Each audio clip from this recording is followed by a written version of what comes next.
Hello, my name is DARCE. I do data analysis research for chance evaluation over at CAP MMA. Today, I'll be analyzing the main event for UFC 302 between Islam Makhachev and Dustin Poirier, using statistical data.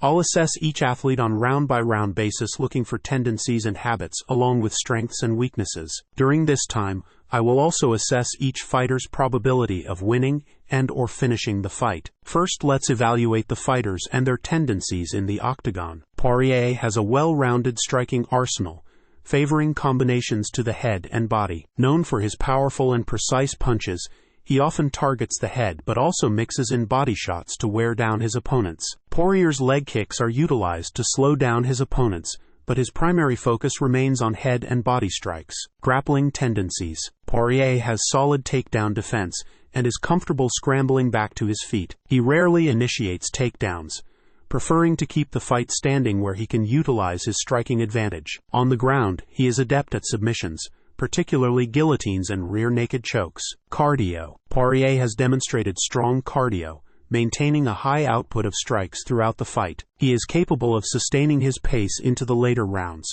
making him dangerous in championship rounds. Islam Makhachev. Makhachev is efficient with his strikes, often using them to set up his grappling. He targets the head and body with precision, but his striking volume is lower compared to Poirier's. His striking is more about quality and setup rather than volume. Grappling tendencies. Makhachev excels in grappling, with a focus on controlling and submitting his opponents. He frequently shoots for takedowns, achieving a high success rate and maintaining control on the ground. On the ground, he transitions smoothly and hunts for submissions, such as arm triangles and rear naked chokes. Cardio. Makhachev has shown excellent cardio, capable of maintaining a grappling-heavy approach throughout 5 rounds. His ability to control opponents and manage energy efficiently allows him to remain effective into the later rounds.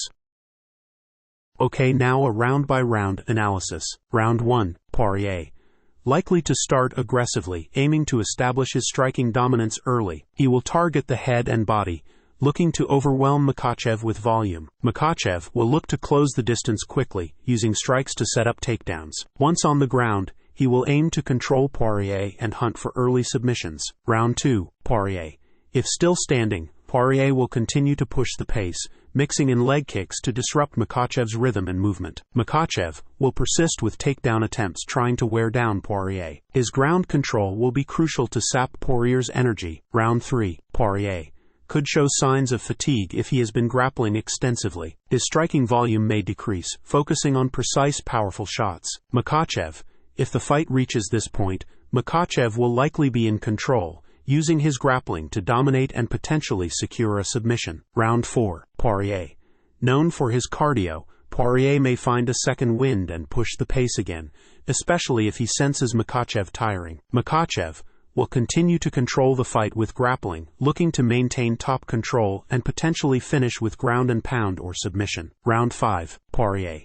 If still in the fight, Poirier will go for broke, utilizing whatever energy he has left to try and secure a knockout. Makhachev will likely be in control if the fight has been grappling heavy, using his superior ground game to maintain dominance and possibly finish with a late submission. Cardio and age considerations. Poirier, 35 years old.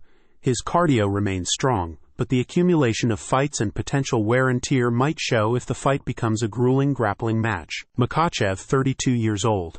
Slightly younger and with a style that tends to manage energy well, Makhachev's cardio should hold up better, especially in a grappling-heavy fight. Progression, regression and strategy changes. Poirier has shown improvements in defensive grappling and maintaining high striking output. His striking volume remains high, though a slight regression in explosive power may be noted due to age and fight mileage. Makhachev.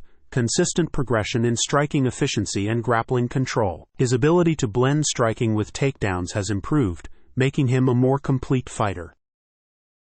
And finally, win percentage, probabilities. Overall fight prediction. Makhachev, 60 to 65% win probability due to superior grappling and control. Poirier, 35 to 40% win probability based on striking power and experience. Finish probabilities. Submission. Makhachev, 45%. Poirier, 20%. Knockout. Poirier, 25%, Makhachev 10%, decision, probability of the fight ending by decision, 25%, ideal fight recap for each fighter. Poirier utilizes aggressive striking early to establish dominance, defends takedowns effectively, and capitalizes on a tiring Makhachev with a late knockout. Makhachev closes distance quickly, secures takedowns, and controls the fight on the ground, wearing down Poirier before finishing with a submission in the later rounds. Conclusion: based on the provided data and analysis, Islam Makhachev has a higher likelihood of winning